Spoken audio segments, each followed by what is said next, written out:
tem um contencioso. Não pode ser assim. A pessoa que vai cuidar de uma igreja, ele deve ser sempre aquela pessoa que atrai as pessoas para a igreja e não que tira as pessoas da igreja. Não avarento, isso significa exatamente aquele que não retém para ele aquilo que Deus dá para ajudar os outros. Então é aquele que sempre quer ajudar. A intenção dele sempre é ajudar os necessitados, né? Distribuir aí cesta básica, roupas, ajudar as pessoas que estão necessitadas. Ele sempre deve ter esse altruísmo dentro dele, essa vontade sempre de ajudar as pessoas. Então veja bem que não existe ninguém perfeito que vai ter todas essas qualidades aí, essas qualificações. Mas pelo menos deve ter a maioria e vai corrigir as outras que não tiver. Mas deve-se exigir que essas qualificações estejam no ministério, estejam nas pessoas que dirigem a igreja. Parte 3. O diaconato.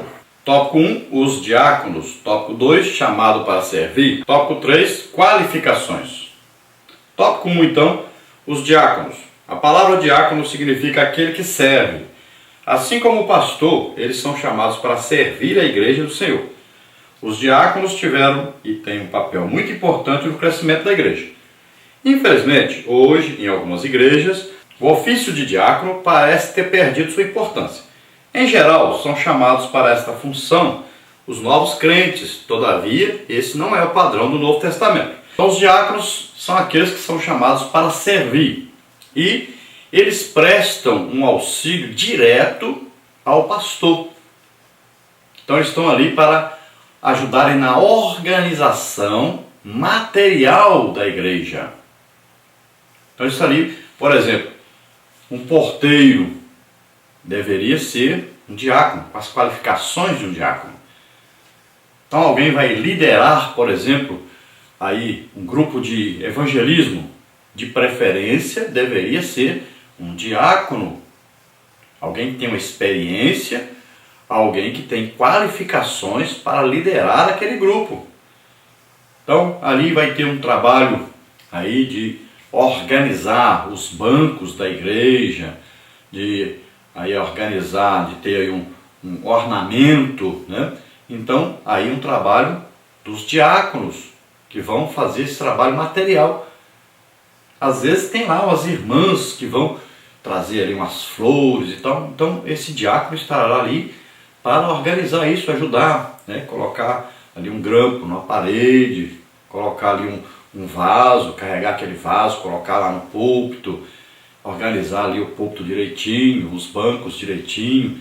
Então, eles estão ali para servir, para ajudar em toda essa organização da igreja. Aquele que trabalha também, recebendo os dízimos, as ofertas, deveria ser uma pessoa que tem as qualificações de um diácono, deveria ser um diácono. Então, ele deveria cuidar das finanças porque ele tem qualificações, ele foi escolhido, chamado por Deus e ele tem as qualificações necessárias. Então as pessoas têm uma confiança nessa pessoa. Então veja só, todas as coisas que fazem parte da organização da igreja, que vão auxiliar o pastor, então deveriam ser pessoas com as qualificações do diaconato, deveriam ser diáconos. E se tem aí algumas mulheres, não são consagradas, chamadas aí ao ministério, mas são mulheres que vão ajudar na obra de Deus. Algumas estão varrendo a igreja, arrumando ali os ornamentos e tal. Paulo também diz como é que deve ser as qualificações dessas mulheres. Não pense que ele deixa elas de fora, não. Ele diz que as mulheres que servem na igreja também devem ter qualificações. Pode olhar que está aí, junto com as qualificações dos homens. Então, o diácono não pode ser qualquer um, e muito menos um novo convertido. Então, alguém que tem uma experiência, alguém que tem uma vivência com Deus, alguém que foi chamado por Deus, alguém que tem as qualificações para ser um diácono. No tópico 2 fala chamado para servir. Então, assim como os pastores, aqueles que almejam o diaconato precisam ter o desejo de servir a Deus e aos irmãos. Hoje, muitos querem ser servidos, mas poucos seguem o exemplo de Jesus e querem servir. Em Atos 6, de 1 a 7, encontramos várias qualificações que foram exigidas dos primeiros diáconos. Porém, na sua carta a Timóteo, Paulo indica outros importantes requisitos para o diaconato. Então a primeira coisa do diácono é desejo de servir, não de ser servido. Outra coisa interessante, o diácono não é chamado para estar no púlpito. Não, ele foi chamado para ajudar quem está no púlpito. Olha só, às vezes o diácono acha que ele foi chamado para ficar lá no púlpito, sentado lá. Mas não foi. Pelo contrário, ele está ali para ajudar o trabalho daquele que está no púlpito. Então ele estará servindo uma água para quem está no púlpito. Ele estará cuidando da organização da igreja, né? Ali às vezes o barulho, as crianças fazendo barulho. Às vezes lá como porteiro, às vezes numa outra porta, às vezes no banheiro cuidando para que não haja barulho ali, não haja bagunça, no bebedouro de água. Então estarão atentos a tudo. É um bêbado que às vezes entra, então você coloca ele lá atrás, não deixa ele chegar lá na frente, bagunçar, atrapalhar. Então uma pessoa fica endemoniada, o diácono vai tirar essa pessoa para um lugar, lá ele vai expulsar esse demônio. Então é trabalho do diácono. Não deixar que haja o quê? Uma perturbação no culto, alguma coisa que atrapalhe o bom andamento do culto. É um trabalho do diácono. Então nós vemos aí nos primeiros, que nós chamamos de diáconos, aqueles 7 chamados, entre eles nós destacamos principalmente 2, né? O Estevão, homem cheio de fé, homem cheio de poder de Deus, que fazia maravilhas, né? E enfrentou várias pessoas, ensinando a palavra de Deus, discutindo com eles a palavra de Deus, acabou sendo morto. E dentre esses 7 também, o que mais se destaca aí é o Filipe, que foi evangelizar Samaria, né? Foi pregar o evangelho ali, as pessoas vinham, ouviam os sinais que Filipe fazia, a igreja cresceu, desenvolveu, as pessoas ficaram admiradas com aqueles sinais, aquelas maravilhas que Deus fazia através de Filipe, e as pessoas se convertiam.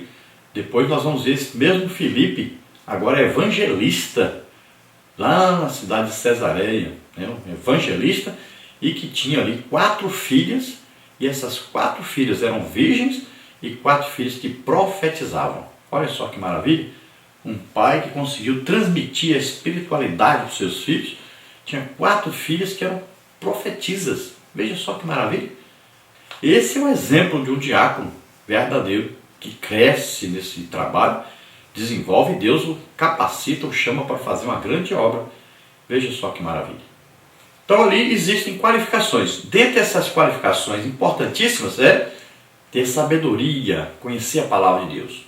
E a maior qualificação de um diácono é ser cheio do Espírito Santo. Então, veja só, não há como ser diácono ou como ser pastor sem ser cheio do Espírito Santo. Isso indica o quê? Batismo no Espírito Santo. Então é a qualificação primeira. Depois vem as outras. De preferência ele vai o quê? Buscar um dom do Espírito Santo, né? Então os diáconos deverão ser pessoas destacadas, pessoas usadas por Deus. Não é qualquer um. Então além dessa lista aí que nós vemos ali no início do livro de Atos dos Apóstolos, existe a outra lista que Paulo faz então, que está aí na primeira carta do apóstolo Paulo a Timóteo. Tópico 3, qualificações. Então aqueles que exercem a função do diácono necessitam ser honestos, não de língua dobre, mentiroso, fofoqueiro, não dado ao vinho, que não tenha nenhum tipo de vício, não cobiçoso, ganancioso, ter uma boa consciência, que governe bem sua família. E aí vem então a pergunta, você tem essas qualificações? O ministério cristão é algo muito sério. Então as mesmas qualificações que nós vimos lá para o pastor, aqui são exigidas para o diácono. Então cada diácono deve fazer essa pergunta para si próprio. Eu tenho essas qualificações? Quais as que eu tenho? Quais as que eu não tenho? Então as que eu não tenho eu vou procurar ter. Então o diácono deve se esforçar por ter todas essas qualificações.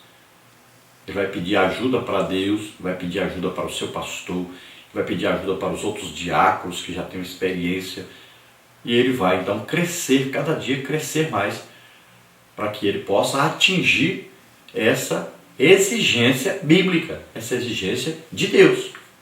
Vamos ver agora a parte 4. Serviço, razão de ser do ministério. Tópico 1, o exemplo do mestre. Tópico 2, o exemplo de Paulo. Tópico 3, o exemplo de Timóteo. Tópico 1, então, o exemplo do mestre. Para cumprir sua missão sacrificial em favor dos homens, Jesus despojou-se temporariamente de sua glória plena, como está em João 17,14, Filipenses 2, 5 a 10.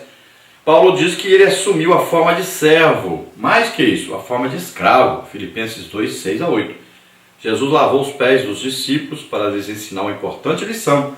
Sendo ele Senhor e Salvador, deu prova de que se comportava como servo, João 13, 4 e 5. O que é aí pastorado ou diaconato? O que é isso? Isso é serviço, prestar um serviço a Deus e automaticamente prestar um serviço à igreja, que é o corpo de Cristo na terra. Então Jesus deu esse exemplo, ele se tornou em tudo semelhante aos homens e ele foi assumir o quê? A forma de um homem servo, aquele que servia aos outros. Ele deu exemplo disso, lavando os pés dos discípulos. Ele disse, olha, no reino dos homens, grande é quem se assenta à cabeceira da mesa e é servido por todos. No reino de Deus é o contrário. Grande é aquele que serve as pessoas. Olha só, é completamente diferente do reino dos homens. Então a primeira coisa naquele que vai ser o pastor, aquele que vai ser um diácono, é o quê? É o desejo de servir as pessoas. Vamos ver em tópico 2 o exemplo de Paulo. Paulo era um servo fiel. Após seu encontro com Jesus, sua vida foi utilizada em prol da igreja. Ele não mediu esforços para servir. Sua pregação foi sempre autêntica. Ele jamais usou de fraudulência. Hoje há muitos falsos obreiros que se aproveitam dos fiéis e da igreja para obter ganho financeiro. Um dos requisitos recomendados por Paulo a quem deseja ser pastor é ser obreiro, não cobiçoso de torpe ganância. 1 Timóteo 3,3. No mesmo espírito, Pedro escreveu que o obreiro deve apacentar o rebanho do Senhor, tendo cuidado dele, não por força, mas voluntariamente, nem por torpe ganância. 1 de Pedro 5,2. Então nós temos aqui o exemplo de Paulo e de Pedro, na verdade, que serviram a Deus, deram suas vidas, entregaram totalmente suas vidas a Deus para servir a Deus em sua obra. É claro que nem Paulo, nem Pedro eram diáconos, eram apóstolos, na verdade, mas não deixaram de servir, não deixaram de exercer a função de diácono. Por quê? Porque eles serviram a Deus o tempo todo, serviram a igreja, deram suas próprias vidas pela igreja, ajudaram de todas as formas, inclusive arrumando aí alimentação, a parte financeira para ajudar as pessoas. Paulo recolheu alimentos, vestuário, um punhado de coisa para levar para ajudar as pessoas na Judéia que estavam passando necessidade. Então, tanto Pedro como Paulo foram exemplo de pessoas que serviram. Eles viviam para servir a igreja, eles viviam para servir a Deus, deram suas próprias vidas por isso. Então são exemplos aí de diaconia, embora fossem apóstolos. Veja que exemplo. Os líderes maiores se comportavam como servos. Olha que exemplo para hoje os líderes que estão por aí, tão grandes, sendo servidos por todos, enriquecendo, e deveriam aprender com Jesus, com Paulo, com Pedro, que são servos. Nenhum deles morreu rico. Veja só que coisa interessante. Nem Jesus, nem Pedro, nem Paulo. Nenhum deles morreu tendo posses, tendo riquezas. Nenhum deles. Deveriam servir de exemplo para os nossos líderes de hoje.